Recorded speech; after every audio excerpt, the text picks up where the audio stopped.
고린도전서 15장 12절부터 28절까지의 말씀입니다. 제가 봉독하도록 하겠습니다. 그리스도께서 죽은 자 가운데서 다시 살아나셨다 전파되었거늘 너희 중에서 어떤 사람은 어찌하여 죽은 자 가운데서 부활이 없다 하느냐. 만일 죽은 자의 부활이 없으면 그리스도도 다시 살아나지 못하셨으리라.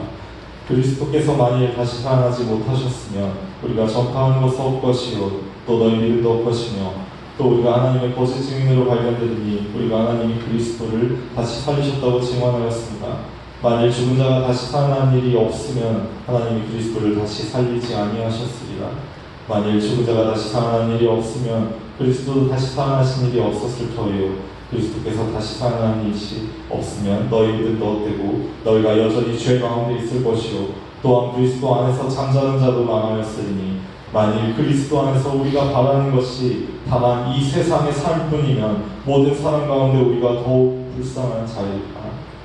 그러나 이제 그리스도께서 죽은 자 가운데서 다시 살아나사 잠자는 자들의 첫 열매가 되셨도다. 사망이 한 사람으로 말미암았으니 죽은 자의 부활도 한 사람으로 말미암는도다. 아담 안에서 모든 사람이 죽은 것 같이 그리스도 안에서 모든 사람이 삶을 얻으리라. 그러나 각각 자기 차례대로 되리니 먼저는 첫 열매인 그리스도요 다음에는 그가 강림하실 때 그리스도에게 속한 자요 그 후에는 마지막이니 그가 모든 통치와 모든 원수와 능력을 멸하시고 나라를 아버지 하나님께 바칠 때라. 그가 모든 원수를 그 발 아래 둘 때까지 반드시 왕 노릇하시리니 맨 나중 멸망받을 원수는 사망이라. 만물을 그의 발 아래 두셨다 하셨으니 만물을 아래에 둔다 말씀하실 때 만물을 그의 아래에 두신 이가 그 중에 들지 아니한 것이 분명하도다.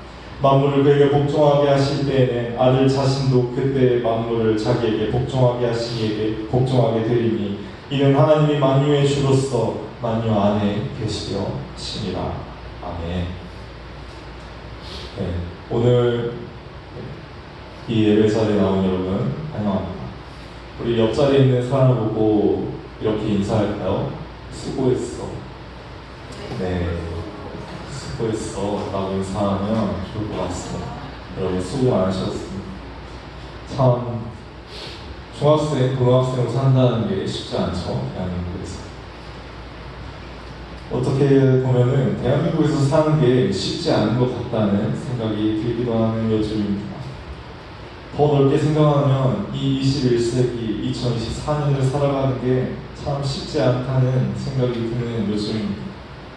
요즘 세상은 참 살기 쉽지 않은 것 같아요. 제대로 살기 쉽지 않은 것 같아요. 남에게 피해를 주지 않고 나 자신의 삶을 영위하고 건축하고 만들어 나가는 것이 생각보다 쉽지 않을 때가 많은 것 같습니다. 그래서 우리에겐 다스림이 필요합니다. 다스림. 여러분은 다스림이라는 단어를 들으면 어떤 것이 생각나요? 지금 한번 눈을 감고 다스림이라는 단어를 상상해 보시기 바랍니다. 네, 다스림이라는 단어를 한번 상상해 보세요. 자, 이제 눈을 떠주실 수 있나요? 네, 눈을 뜨고 여러분이 상상했던 다스림의 이미지를 머릿속에 간직한 채 제가 그것을 한번 맞춰볼까요? 여러분이 상상한 그 다스림의 이미지 안에 리더가 있지 않았습니까? 가령 대통령, 국회의원 또는 학교의 선생님, 학생회장. 지난달에 학생회장 뽑았죠, 여러분? 저도 유세하는 걸 들었는데, 네, 그런 자리들, 리더십의 자리들을 떠올릴 순간이 많이 있습니다. 우리가 다스림이라는 단어를 들었을 때 말이죠. 여러분, 대통령이 뭔지 아시나요? 아시죠? 네, 모르는 사람이 없는 것 같습니다. 누구인지 아시나요? 누구인지도 알고 계신 것 같습니다. 현직 대통령은 윤석열 대통령이죠. 여러분, 국회의원이 누군지 아나요? 국회의원이 뭔지 아시나요? 아마 잘 아시리라 믿습니다.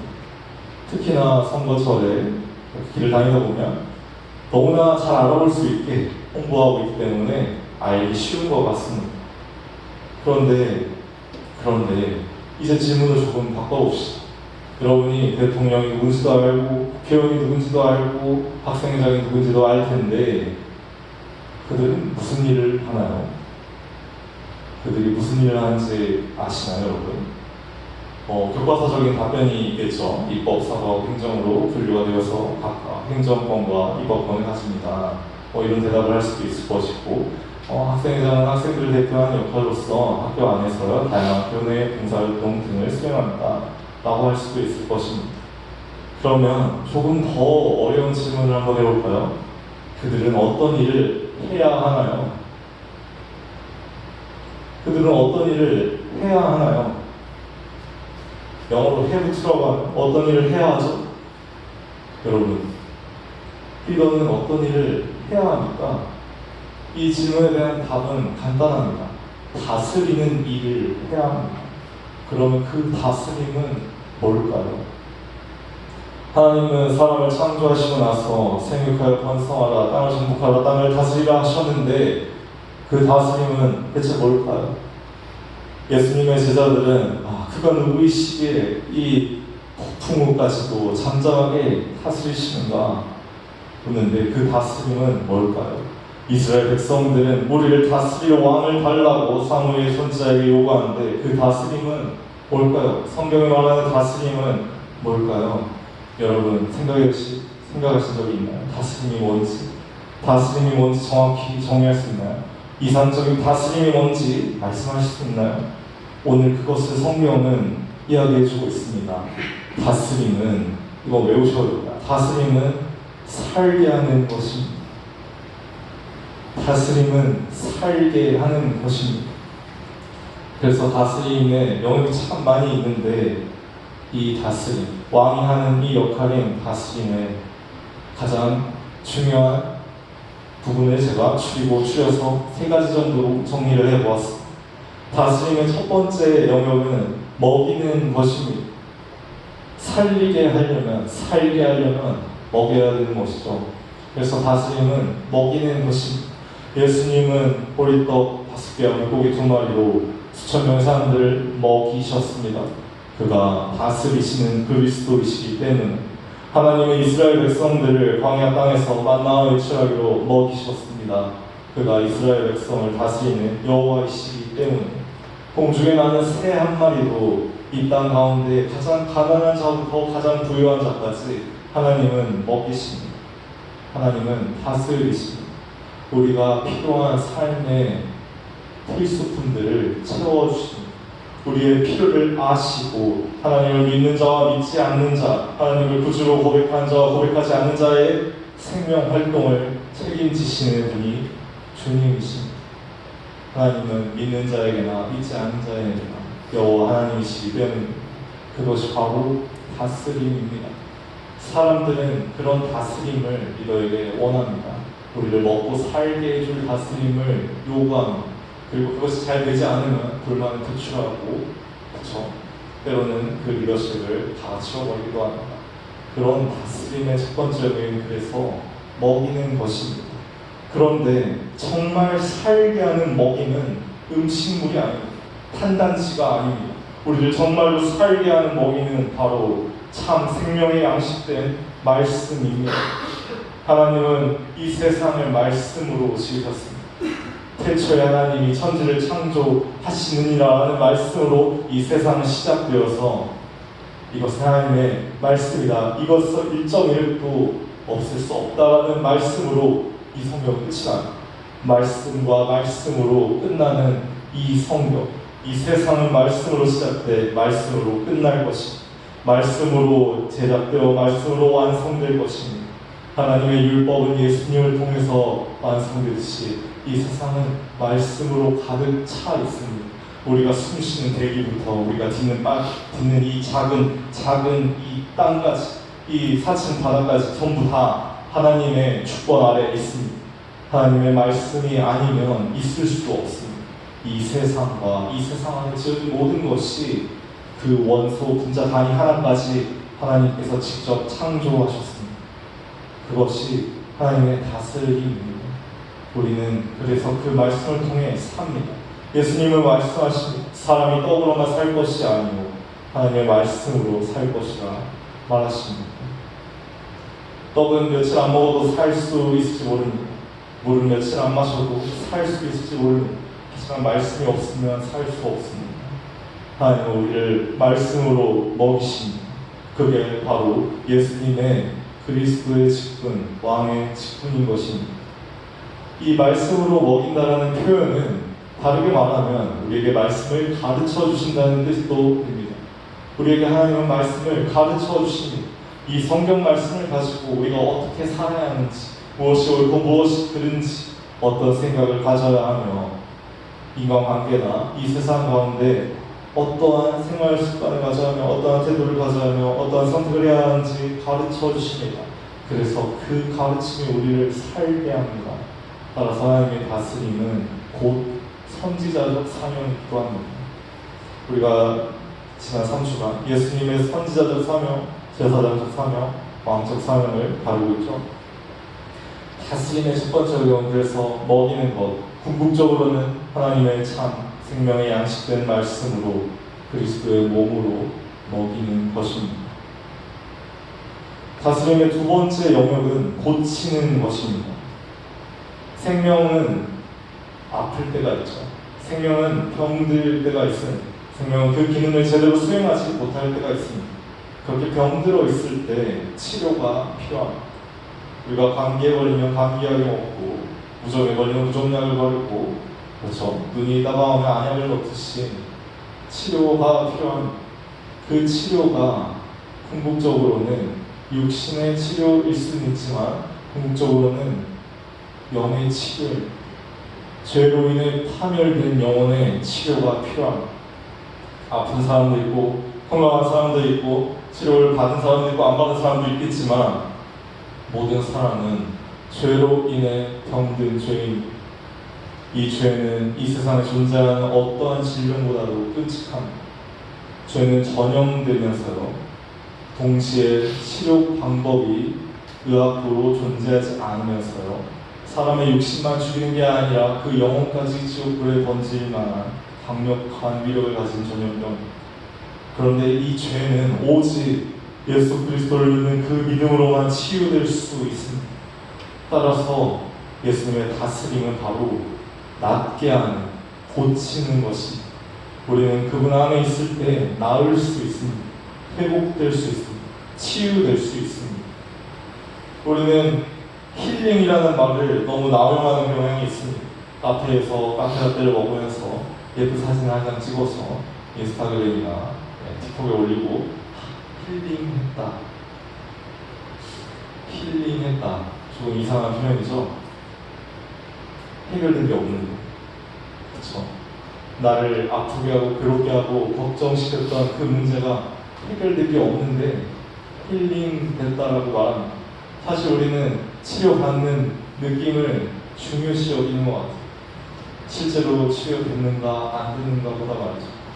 그런데 대부분 우리 삶의 고통은 하나님의 연단이거나 나의 죄로 인한 고난일 때가 많이 있습니다. 그런데 우리는 그것을 이해하지 못하고 도피성 힐링을 즐길 때가 많이 있는 것 같습니다. 저 또한 이 문제에서 자유하지 못했습니다. 이 여름 사역을 앞둔 이 시점에서 저는 학기가 끝나기 전에 가족들이 함께 해외여행을 가자는 권유를 받았습니다. 사실 그 비행기가 출발한 날짜는 내일입니다. 그런데 갈 수가 없었습니다. 갈 수가 없었습니다. 이 여름 수련회를 앞두고 갈 수가 없어서 위약금 60만 원을 내고 취소했습니다. 그런데 그 돈이 하나도 아깝지가 않습니다. 왜냐하면 저는 그 해외여행을 갔으면 죽었을 것이기 때문에, 제 영혼은 죽었을 것이고 이 여름 사역은 파멸했을 것이고 중고등부 여름 사역은 끝났을 것이고, 그것이 함정이었습니다. 겉으로는 김희혁 전사 고생 많이 했으니 힐링해 라고 말하고 있지만 그 안에는 파멸이 있었습니다. 이런 것들을 우리는 잘 분별해야, 말씀을 잘 배웠으면 분별할 수 있겠죠. 다행히 분별해냈습니다. 여러분, 이처럼 우리에게 진짜 필요한 힐링은 나의 기분을 낫게 해주는 게 아니라, 나의 감각을 만족시켜주는 게 아니라, 나의 삶을 실제적으로 아프고 병들게 하는 문제를 찾아 치료하는 것입니다. 그것이 바로 우리가 받아야 할 두 번째 다스림인 병 고침입니다. 고침을 받아야 합니다. 특별히 죄를 고침받아야 합니다. 그리고 이 다스림의 정말 세 번째 중요한 이유, 오늘 본문이 증언하고 말씀하고 있는 가장 중요한 이유는 바로 되살림입니다. 바로 부활입니다. 다스림의 세 번째 이유는 부활입니다. 죽은 자의 소생이 없다고 말합니다. 세상 사람들은 죽은 사람은 부활할 수 없다고 말합니다. 한 번 불량해진 학생은 갱생할 수 없다고 말하고요. 전과자는 착하게 살 수 없다고 말합니다. 절대 회복될 수 없는 게 존재한다고 말하지만 하나님 안에서 불가능이 없습니다.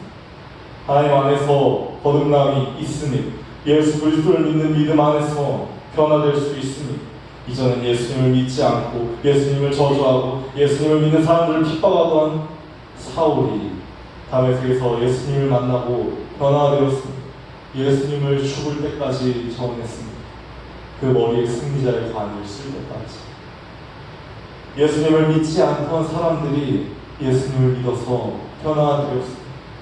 예수님을 주로 고백하지 않는 사람들이 예수님을 주로 고백하게 되었습니다. 죽은 자들이 살아났습니다.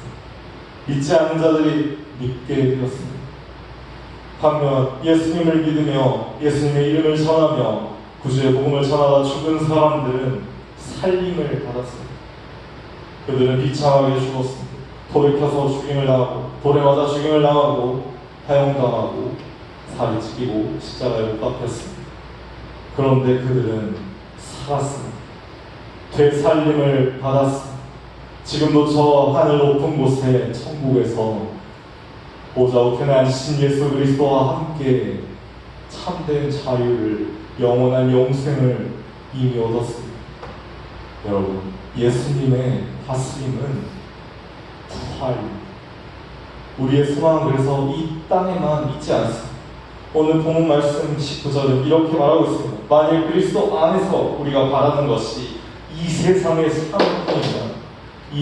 삶뿐이면 우리가 모든 사람들 중에서 가장 불쌍한 자, 우리가 모든 사람 중에서 가장 불쌍한 자.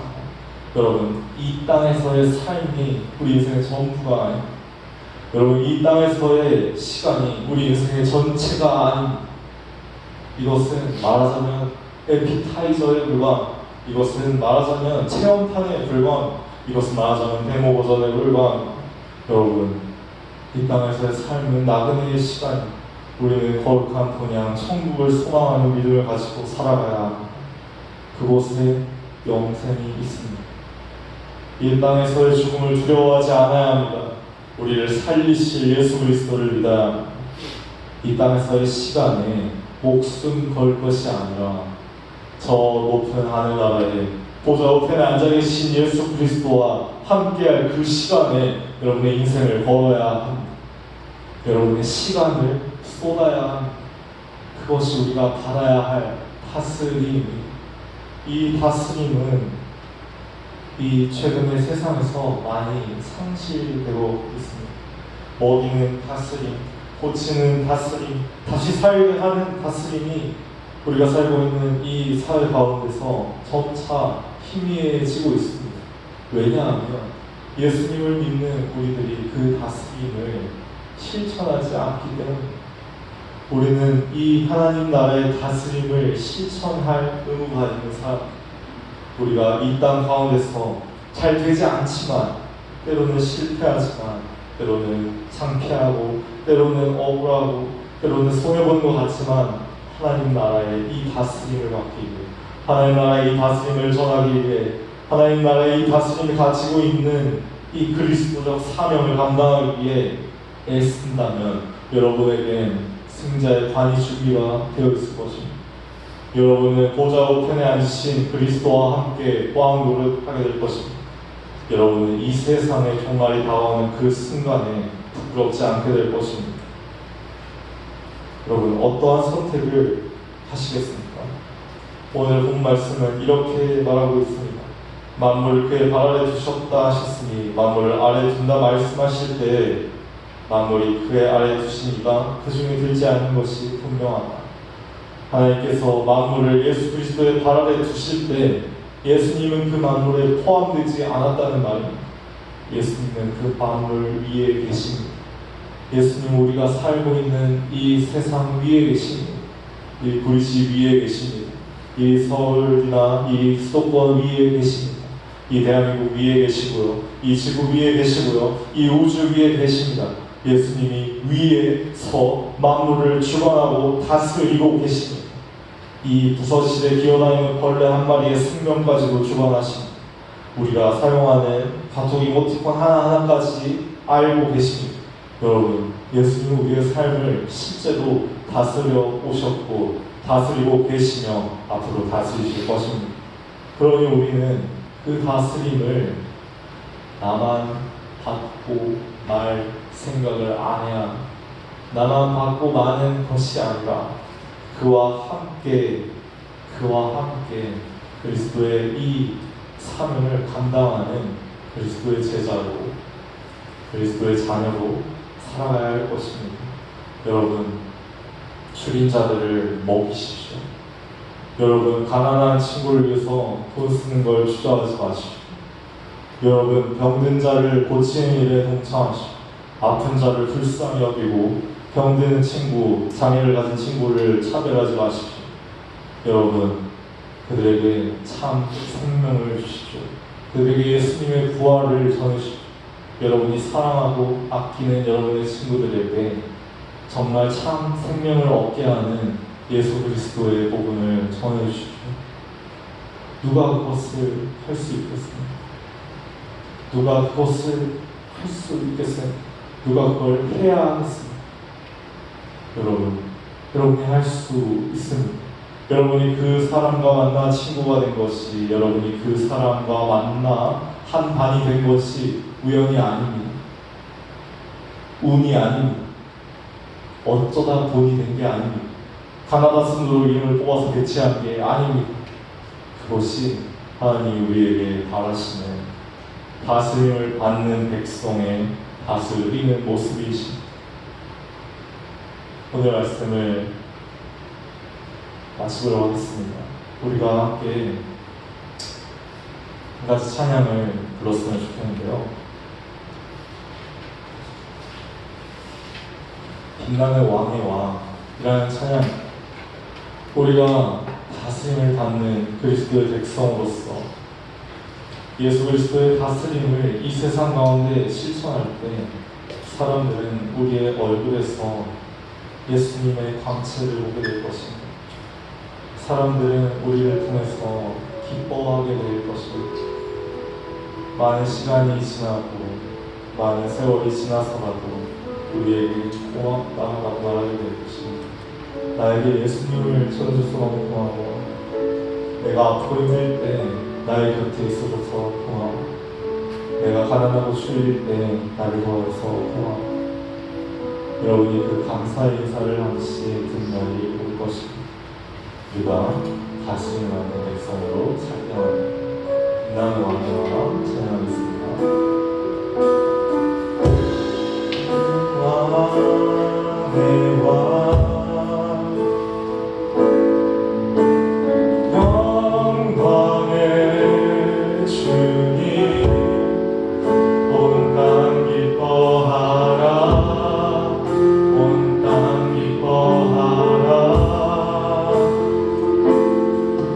광채의 옷 입고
부활의 하나님, 나를 다시 살게 하여 주옵소서.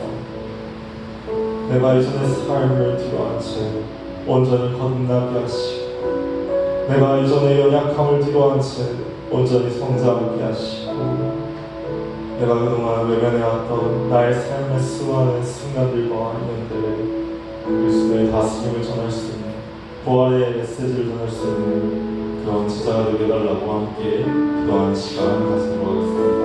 기도하시겠습니다.